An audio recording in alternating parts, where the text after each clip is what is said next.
और ये मैच समझ लें डू और डाई वाला मैच है, यानी कि अगर ये पाकिस्तान हारता है तो नजर आ जाएगा कि भाई पाकिस्तान अब सेमीफाइनल या फाइनल की दौड़ से तो बिल्कुल बाहर है। क्या प्रेडिक्शन करना चाहेंगी? देखिए, गजवाए हिंद का नारा लगाने वाले पाकिस्तान, हर रोज आतंकवाद की बात करने वाले और जिहाद की बात करने वाले पाकिस्तान से स्टेडियम के अंदर बल्ला और बॉल नहीं चल रहा है। जैसे ही ये खबर सामने आई थी, हमारे डॉक्टर एस जयशंकर की टीम ने तुरंत प्रेस कॉन्फ्रेंस किया और उन्होंने बिल्कुल साफ लफ्जों में कहा कि आखिर कतर सेक्शंस क्यों नहीं बता रहा है। जी। अगर वो जासूस हैं तो किस धाराओं पर उनको डेथ पेनल्टी दी गई है, उनको अपनी बात रखने का मौका क्यों नहीं दिया गया है। चार्जशीट और केस डायरी जैसी चीजों को या हेयरिंग जैसी चीजों को या सबमिशन जैसी चीजों के जो इनसाइड द कोर्ट रूम हुआ है कतर के, उसको उसको पब्लिक क्यों नहीं। तो उसी तरीके से जब गाजा के ऊपर हमास की वजह से ही, हमास के ही मिसगाइड और मिसलीड की वजह से गाजा के एक अस्पताल में जब एक बम फुस होकर के फट गया, जो हमास ने ही गलती कर दी। इससे पहले भी 2018 में, 2021 में, 2012 में हमास से ये गलती हुई थी। बम बनाना जानते हैं पर कैसे चलाना है शायद ये नहीं जानते, क्योंकि दिमाग में तो हर वक्त आतंक और 72 वर्जिन हूड जन्नत में लगा रहता है। देखिए, भारत में आपके पाकिस्तान से ज्यादा मुसलमान, जी भारत में आपके पाकिस्तान से ज्यादा मस्जिदें हैं, भारत में आपके पाकिस्तान से ज्यादा मदरसे हैं, भारत में आपके पाकिस्तान से ज्यादा उर्दू स्कूल है, भारत में आपके पाकिस्तान से ज्यादा मजार है, भारत में आपके पाकिस्तान से ज्यादा इमाम बाड़ा है। और किसी भी ऐसे धार्मिक, मुसलमान के धार्मिक जगह पे बम लगा करके उड़ाया नहीं जाता है। तो ये लोग अपनी मानसिकता लेकर के ही आए हैं कि हमें यहाँ पर जिहादी एक्टिविटीज करनी है, अपने गेम को पॉलिटिकल खाना खाना है और उसके बाद फिर फैशन और स्टाइल मार करके हमें चले जाना है। भिखमंगे देश से आया है, 5 महीने से सैलरी नहीं मिली है, आपके एयरपोर्ट में इंटरनेशनल जहाजें नहीं उड़ रही हैं क्योंकि तेल नहीं है। और किया जाए, बड़ी खबर है कि 8 इंडियंस जिन जो कि पहले नेवी ऑफिसर रह चुके हैं और अभी अल दहरा कंपनी में जॉब कर रहे थे, उन्हें जो है वो सजाए मौत का कहा गया है। क्या कहना चाहेंगे? जी। हाँ, कतर की तरफ से। कतर में जिस कंपनी में वो लोग काम कर रहे थे, एक प्राइवेट कंपनी थी, और ये पूर्व हैं, फॉर्मर हैं, पहले नेवी ऑफिसर हुआ करते थे और कतर की उस कंपनी में वो ट्रेनिंग दिया करते थे।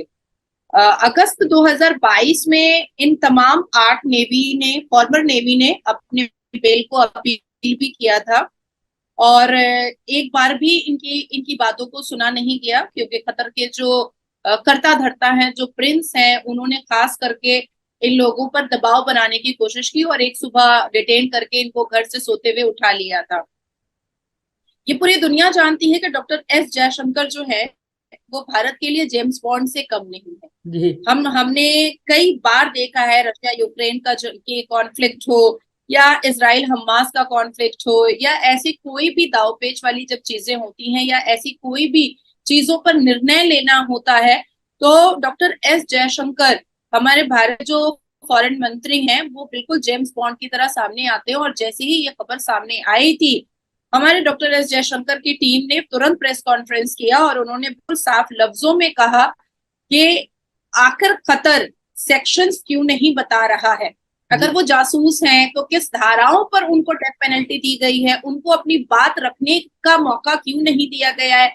चार्जशीट और केस डायरी जैसी चीजों को या हेयरिंग जैसी चीजों को या सबमिशन जैसी चीजों के जो इनसाइड द कोर्ट रूम हुआ है कतर के, उसको उसको पब्लिक क्यों नहीं किया गया। पेनल्टी की सामने आई है, उस न्यूज में वो धाराएं क्यों नहीं बताई गई हैं, वो वजह, वो रीजंस क्यों नहीं बताए गए हैं कि डेथ पेनल्टी तक क्यों चला गया ये मामला।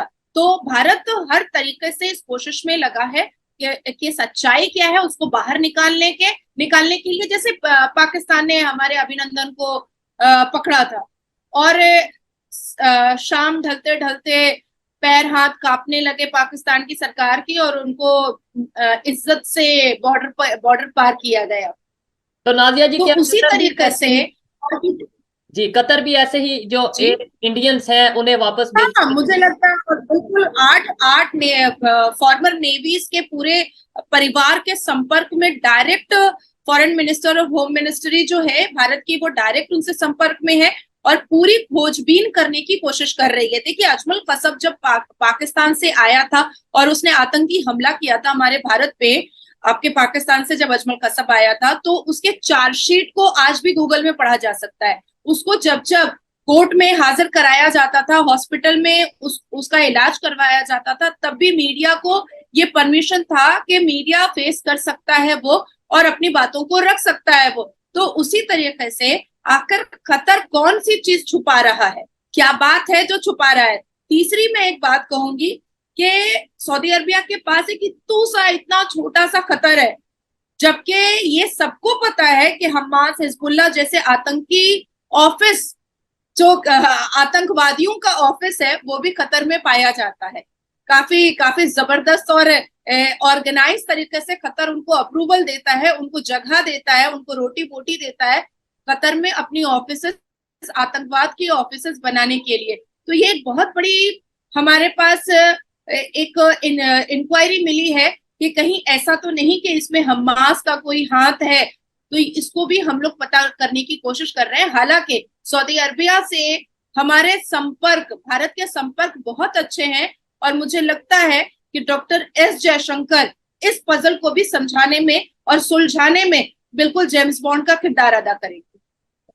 डेफिनेटली। और मैम, अगर देखा जाए ऐसे ही टाइम पे एक साइड पे अगर इंडिया की बात करें, ओपनली आपका स्टैंड है, इंडियन गवर्नमेंट का स्टैंड है कि वो इसराइल के साथ खड़े हैं। लेकिन जहां पे गजा हॉस्पिटल में अटैक हुआ, इंडिया की तरफ से एड गई, इंडिया की तरफ से फूड गया, इंडिया की तरफ से मतलब हेल्प की गई। यानी इंडिया का तो ये क्लियर स्टांस है कि जहां पे ह्यूमैनिटी होगी, जहां पे इंसानियत की बात होगी, वहां खड़े होंगे, और जहां से कुछ इस तरीके से बात होगी उनके खिलाफ खड़े होंगे। क्या समझती हैं आप, सऊदीया इस मामले में इंडिया की फेवर करेगा, कतर की फेवर करेगा, या क्या सऊदीया क्या क्या स्टांस होगा? देखिए, भारत के जो प्रधानमंत्री हैं और भारत में जो कैबिनेट मिनिस्ट्री है, वो लोग सनातनी हैं, भगवत गीता पढ़े हुए हैं, और भगवत गीता में ह्यूमैनिटी सबसे पहले पहले आता है। एक कोट है जो मैं हमेशा इस बात को बोलती हूँ कि हिंदू, मुस्लिम, सिख, ईसाई बनने से पहले अगर इंसान बन जाओ और मानवता ले आओ, तो वही व्यक्ति सबसे सबसे बेहतरीन व्यक्ति होता है। और ये चीज हमेशा हमेशा हमारे भारत के प्रधानमंत्री ने दिखाया है कि उन्होंने मानवता को सर्वोप्रिय और सर्वप्रथम रखा है।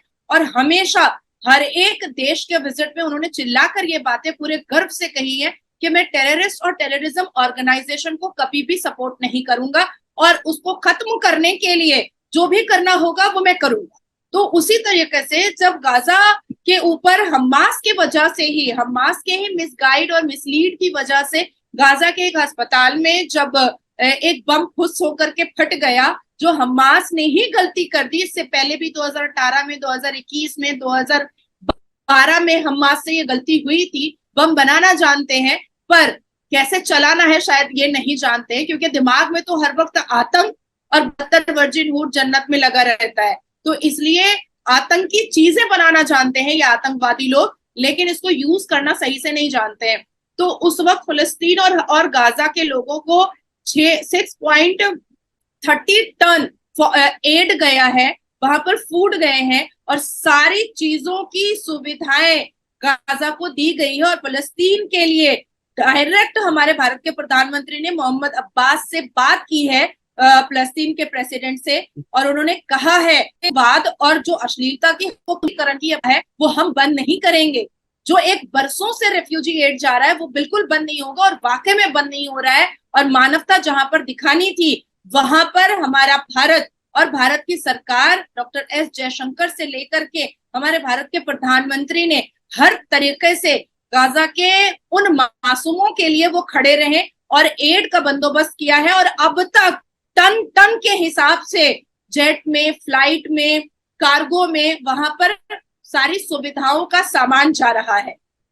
ठीक है। और ये चीज मैं ओपनली कहना चाहूंगा, चाहे मेरी बात कुछ पाकिस्तानियों को या किसी को भी बुरी लगे, कि जब अगर तुर्की की बात करें, अर्थक्वेक आया तो पूरी दुनिया में शायद सबसे पहले मिशन दोस्त के नाम से जिस तरीके से इंडिया की तरफ से हेल्प की गई, ये नहीं देखा गया इस्लामिक कंट्री है या नॉन इस्लामिक कंट्री है, हिंदू रहते हैं या मुस्लिम रहते हैं, वहां पे बड़ी ज्यादा हेल्प की गई और उन्होंने बहुत शुक्रिया अदा किया। और अभी गजा की भी अगर बात करें, मैं ओपनली अप्रिशिएट करता हूँ, सलूट करता हूँ इस बात पे, बहुत से लोगों को शायद बुरा लगे, लेकिन जिस तरीके से इंडिया की तरफ से हेल्प भेजी गई है, मैं ये समझता हूँ कि इंसानियत के नाम पे एक बहुत बड़ा पैगाम है। लेकिन मैम यहाँ पे एक चीज ये सामने आती है, जो बाइडन की तरफ से स्टेटमेंट आई और ये इंडियन मीडिया पे ये न्यूज चल रही है कि जो बाइडन ने ये बोला है, उन्होंने ये कहा है कि भाई जो इस टाइम इसराइल और हमास की जंग है, इसमें कहीं ना कहीं इंडिया लिंक करता है, खास तौर पे जैसे इंडिया मिडल ईस्ट और यूरोप कॉरिडोर एक अनाउंस किया गया था, उसको लेके उसे कहीं ना कहीं डिरेल करने के लिए ये हमास या जिसकी तरफ से भी जंग स्टार्ट की गई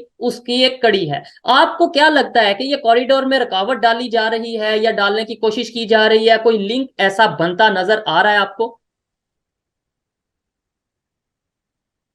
देखिए, अभी हालिया में आपके पाकिस्तान में बहुत सारे आतंकवादियों को कोई एक स्पाइडरमैन आता है और मदरसों के बाहर, मस्जिदों के बाहर उसकी उसकी छाती में गोली भून करके चला जाता है। लिस्ट जो है वो मेरे पास है कि अब तक कितने आतंकवादियों का पाकिस्तान के अंदर, पाकिस्तान की जमीन पर उनकी उनकी छातियों को गोलियों से भुना गया है। तो उसमें भी बात यही आ रही है, कंधे पर ही ये स्टार भी लगाया जा रहा है। मैं तो कह रही हूँ कि जो भी मार रहा है, अच्छा है कि ऐसे आतंकवादियों को 72 वर्षीय नूरों के पास भेज दे रहा है ताकि आसमान पे ठरक निकाल दे। अब बहुत आतंकवादियां फैला चुके हैं। दूसरी बात मैं आपको कहूंगी कि मेरे foreign minister doctor S Jaishankar और हमारे भारत के प्रधानमंत्री ने साफ लफ्जों में कहा है कि आतंकवाद को खत्म होना अब बहुत जरूरी है। और पहल जो है वो हमास ने अल्लाह अकबर के नारे पर बहु बेटियों का बलात्कार किया इसराइल के। हमास ने अल्लाह अकबर के नारे पर बहु बेटियों को न्यूड परेड कराया, औरतों को नंगा करके, मार करके उनके साथ मरे हुए लाश के साथ सेक्स किया, छोटे छोटे बच्चों को भेड़ बकरियों की तरह कैद किया, पिंजड़े में कैद किया। और कोई इसको स्क्रिप्टेड ना बोले, इसके लिए मेरे मेरे ट्विटर पर जाकर के आप देखिए कि वो सारे वीडियोस मैंने शेयर किए हैं, सारे वीडियोस मैंने शेयर किए हैं। न्यूड एक मरी हुई औरत के साथ किया गया है। लेट मी फिनिश, जी। Let me finish. एक गर्भवती महिला, कई गर्भवती महिलाओं को, प्रेग्नेंट महिलाओं के पेट को चीरा गया है और उसके बाद उसके जाइगोट से बच्चा निकाल करके उस बच्चे का सर जो है वो धड़ से अलग किया गया है। और ये सारी अश्लीलता और ये सारी मानवता का चीरहरण करने वाली हरकत ये हमास ने क्या कब किया है? अल्लाह अकबर के नारे पर किया है। शोएब, आज हमास ने इस पूरी दुनिया के मुसलमानों को शर्मिंदा किया है कि वही अल्लाह अकबर कहकर हम नमाज का तहलीमा बांधते हैं, हम नमाज के लिए हाथ बांधते हैं, और वही अल्लाह अकबर के नारे पर औरतों को बलात्कार किया गया है, औरतों को न्यूड परेड कराया गया है, बच्चों को भेड़ बकरियों की तरह चीरा गया है, मारा गया है। 6 साल की बच्चियों का बलात्कार माँ बाप के सामने हाथ पैर बांध करके किया गया है। तो मुझे लगता है मानवता की कोई जगह नहीं है और बख्शने की भी कोई जगह नहीं है। ऐसे ऐसे टेररिज्म ऑर्गेनाइजेशन को खत्म होना चाहिए, खत्म होना चाहिए। मैं कहती हूँ कि देखिए, हमने भगवत गीता में क्या पढ़ा है कि रावण को खत्म करने के लिए राम का जन्म हुआ। हालांकि रावण बहुत ज्ञानी था, बहुत पावरफुल था, 10 माथा के का उसके पास पावर था और ज्ञान था, लेकिन अपने सजल स्वभाव से रावण हमास के अगेंस्ट में खड़े हैं। और ऐसे हर वो लोग जो टेररिज्म ऑर्गेनाइजेशन चला रहे हैं, उनकी विरोधिता आगे आकर के हम सबको करनी चाहिए और टेररिज्म को अब पर्सनल लेना चाहिए। टेररिस्ट में हिंदू और मुसलमान नहीं देखना चाहिए, टेररिस्ट में सिर्फ और सिर्फ आतंकवाद की शक्ल को देखना चाहिए। इसमें हिंदू और मुसलमान देखने की जरूरत नहीं है। दूसरी बात मैं कहती हूँ कि देखिए, मेरे भारत में भी कुछ ऐसे हिंदू है ना जिनको चुल्लू भर पानी में डूब के मरना चाहिए, जो अपने ही हिंदू धर्म को डेंगू और मलेरिया भी बोलते हैं। और इलेक्शन के वक्त में हिंदू बरसाती मेंढक की तरह खड़े हो जाते हैं, तिलक लगा करके पूजा कर लेते हैं, ऐसे हिंदुओं की भी जरूरत नहीं है और ऐसे मुसलमानों की भी जरूरत नहीं है इस धरती को, जो अल्लाह अकबर के नारे पर अश्लीलता करते हैं और रेप करते हैं। ऐसे मुसलमानों की भी जरूरत नहीं है। तो अगर मेरे भारत के प्रधानमंत्री ऐसे लोगों के विरोधिता करते हैं और धरती से ऐसे लोगों का विनाश करने के लिए खड़े हुए, तो मैं नाजिया इलाही खान उनके साथ बिल्कुल शाना बशाना खड़ी हूँ। ऐसे ही, और बहुत खुशी हुई ये बात जान के, और डेफिनेटली मैं आपकी बात से 110% एग्री करता हूं कि भाई दहशतगर्दी जहां पे भी हो, जिसके थ्रू भी करवाई जाती हो, कोई कंट्री हो या कोई ऑर्गेनाइजेशन हो या कोई भी लोग हो, उनका मजहब से मैं भी पहले से ये कहता हूं कि कोई तल्लुक नहीं है। नो डाउट अभी अगर हम अपनी रिपोर्ट्स देखें तो जितने भी टेररिस्ट ऑर्गेनाइजेशन है कहीं ना कहीं वो लिंक करती हैं जाके इस्लामिक कंट्रीज के साथ। अगर किसी को इस बात पे शक है तो वो डाटा ऑनलाइन मौजूद है, पाकिस्तान में कितनी ऑर्गेनाइजेशन है। अगर इसके अलावा हम बात करें अपना फलस्तीन के हवाले से, कतर के हवाले से बात करें और अफगानिस्तान के हवाले से बात करें, जितने भी इस्लामिक कंट्रीज हैं वहां पे एक ऑर्गेनाइजेशन वर्क कर रही हैं, नाम है बहुत सी ऑर्गेनाइजेशन के। लेकिन थोड़ा सा ये देखने की जरूरत है कि जहां पे भी गलत हो, चाहे हिंदू करे, चाहे मुस्लिम करे, चाहे सिख करे, ईसाई करे, उसे मजहब ना देखा जाए, उसको वहीं पे ही डुबा दिया जाए, मार दिया जाए, काट दिया जाए। मैं थोड़ा सा माहौल बहुत वार्म शोएब, हो रहा है, थोड़ा मैं लाइटर मूड में बात करना आपको चाहूंगा। एक जी जी जी डेटा एक डेटा मैं आपको और दे देती हूँ। जी एक जी डेटा मैं आपको और दे देती हूँ। भारत में एक 14% मुसलमान की डरी हुई कौम रहती है, जो हमेशा ये चीखती है कि मेरा इस्लाम खतरे में। और जब मुझ जैसी पढ़ी लिखी महिलाएं सामने आती हैं तो कोई मौलवी मुझे प्रोस्टिट्यूट बोलता है, कोई मुझे कहता है कि मैं जिस्म बेचती हूँ। और ये है, ऐसे न्यूज़ेस हैं, ऐसे न्यूज है कि उन्होंने कैमरा के सामने ये बात पूरी मजलिस में खुतबे में कहा गया है। खुतबे में जो नात और मजलिस होती है मुसलमानों की, उसमें एक मेरे बारे में, मैं एक औरत हूँ, एक बच्चे की माँ हूँ, मेरे बारे में भी कौम रहती है। ठीक है। और इसमें मैं भी ये कहना चाहूंगा कि जब नाजिया इलाही खान साहब हमारे एक्टिविटीज प्रोग्राम में आती हैं। 92%, बेगर सब्सिडी लेते हैं 88%। जी सच्चर कमीशन की रिपोर्ट के हिसाब से ये इनके अंदर जहालत जो है वो दलित से भी नीचे है। और लव जिहाद करते हैं 49%। और राम भक्तों के ऊपर ईटा और पत्थर फेंकते हैं। मस्जिदों में के छत पर चढ़ करके आतंकवाद हरकतें करते हैं और कहते हैं कि मैं डरा हुआ कौम हूं। कैसे डरे हुए कौम हो भाई? तुम अपनी हरकतों से बता रहे हो कि तुम ही आतंकवादी हो। तुम अपनी हरकतों से बता रहे हो। देखिए, भारत में आपके पाकिस्तान से ज्यादा मुसलमान, जी भारत में आपके पाकिस्तान से ज्यादा मस्जिदें हैं, भारत में आपके पाकिस्तान से ज्यादा मदरसे हैं, भारत में आपके पाकिस्तान से ज्यादा उर्दू स्कूल है, भारत में आपके पाकिस्तान से ज्यादा मजार है, भारत में आपके पाकिस्तान से ज्यादा इमाम बाड़ा है। और किसी भी ऐसे धार्मिक मुसलमान के धार्मिक जगह पे बम लगा करके उड़ाया नहीं जाता है। 82.7% सनातनियों की वजह से आज भारत के मुसलमान हर एक आतंकवादी करते हैं, पर कानूनी स्टेप से ही उनको रोका जाता है, जिससे भी उनको प्रॉब्लम होता है। ठीक है।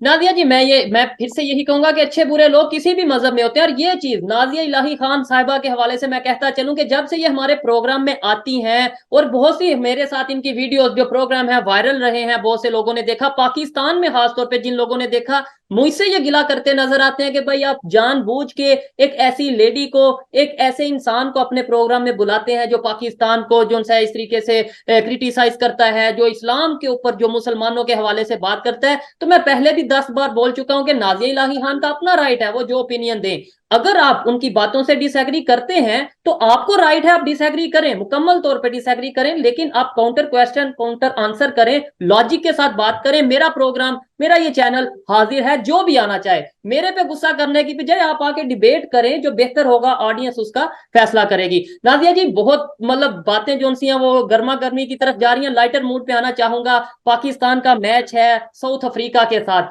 और ये मैच समझ लें डू और डाई वाला मैच है, यानी कि अगर ये पाकिस्तान हारता है तो नजर आ जाएगा कि भाई पाकिस्तान अब सेमीफाइनल या फाइनल की दौड़ से तो बिल्कुल बाहर है। क्या प्रेडिक्शन करना चाहेंगी? क्या लगता है कि हमेशा की तरह आज भी हमारा लक साथ नहीं देगा, या आज हम मैच ये जीत जाएंगे पाकिस्तान?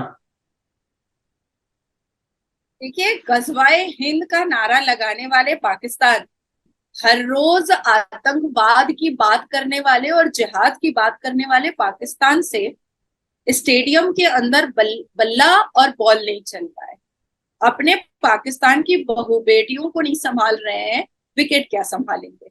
दूसरी बात मैं कहना चाहती हूँ कि मोहम्मद रिजवान के ऊपर मैंने भी केस किया और सुप्रीम कोर्ट के एक सीनियर एडवोकेट विनीत जी ने भी केस किया। सबसे पहली बात कि हर एक जगह का एक प्रोटोकॉल होता है। मोहम्मद रिजवान को, जो आपके पाकिस्तान के खिलाड़ी हैं, उनको एक तो स्टेडियम में नमाज नहीं पढ़ना चाहिए था, दूसरा हैदराबाद के स्टेडियम से अपनी जीत को गाजा और हमास के आतंकवाद और अश्लीलता की हदों को पार करने वाले ऐसे लोगों के को डेडिकेट नहीं करना चाहिए था भारत की धरती से। तीसरी बात मैं कहना चाहूंगी कि खेल को खेल के रूप में रखना चाहिए था, उसको पॉलिटिकलाइज नहीं करना चाहिए था। जब 2 दिन पहले मोहम्मद रिजवान ने ट्वीट करके जो अफगानिस्तान में अर्थक्वेक आया था, वहां के मुसलमानों के लिए उन्होंने दुआ की। क्यों वहां पर हिंदू नहीं रहते हैं क्या? उस अर्थक्वेक में क्या हिंदुओं को तकलीफ नहीं हुई थी? आपने स्पेसिफिकली अपने ट्वीट में मुसलमानों के लिए अपनी मानवता दिखाई और हिंदुओं के लिए अपनी मानवता नहीं दिखाई। तो इस तरीके का जो मानसिकता रखने वाले पाकिस्तान के लोग आए हैं, जो हालांकि उनका बहुत भव्य और भगवा स्वागत हुआ है, किसी चीज की कोई कमी नहीं दी गई है, पर सिर्फ हार है। मुझे लगता है कि मोहम्मद रिजवान ने आयतें कुछ गलत पढ़ ली थी स्टेडियम में नमाज पढ़ते वक्त।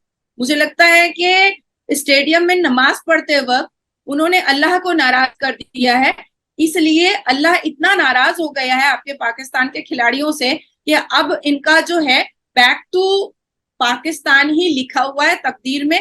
क्योंकि अफगानिस्तान से 8 विकेट से हारने के बाद मतलब बिन पहनने का लोटा हो गया है। और पूर्व खिलाड़ी जो आपके पाकिस्तान के हैं, शाहिद अफरीदी और शोएब जो हैं, वो लोग जिस तरीके से टिप्पणियां कर रहे हैं कि इरफान पठान ने, जो हमारे पूर्व खिलाड़ी हैं, उन्होंने क्यों भांगड़ा डाल दिया। भाई तो ये सब क्यों देख रहा है? तो अपने खेल पर फोकस करना। कौन कैसे भांगड़ा डाल रहा है, कौन कितना खा रहा है, कौन कैसे नाच रहा है, कौन जय सिया राम का नारा लगा रहा है, कौन भारत माता की जय का नारा लगा रहा है, तू अपने खेल पर फोकस करना। तुझे ये सब क्यों दिख रहा है? तू अपने खेल पर फोकस कर। आज मेरे सामने अगर कोई नारे तकबीर बोल भी रहा है, तो कोई फर्क नहीं पड़ेगा। If I am inside the court room, मेरा फोकस सिर्फ और सिर्फ मेरे केस पर रहेगा। मुझे कोई फर्क नहीं पड़ता है कि मेरे कान के पास कौन क्या नारा लगा रहा है। तो ये लोग अपनी मानसिकता लेकर के ही आए हैं कि हमें यहाँ पर जिहादी एक्टिविटीज करनी है, अपने गेम को पॉलिटिकल खाना खाना है, और उसके बाद फिर फैशन और स्टाइल मार करके हमें चले जाना है। भिखमंगे देश से आया है, 5 महीने से सैलरी नहीं मिली है, आपके एयरपोर्ट में इंटरनेशनल जहाजें नहीं उड़ रही हैं क्योंकि तेल नहीं है। अब सऊदी अरबिया की भी बात मैं कर देती हूँ कि आप लोग थोड़ा सा डिपेंड करते हैं, तो सऊदी अरबिया का भी एक है कि तेल खत्म खेल खत्म।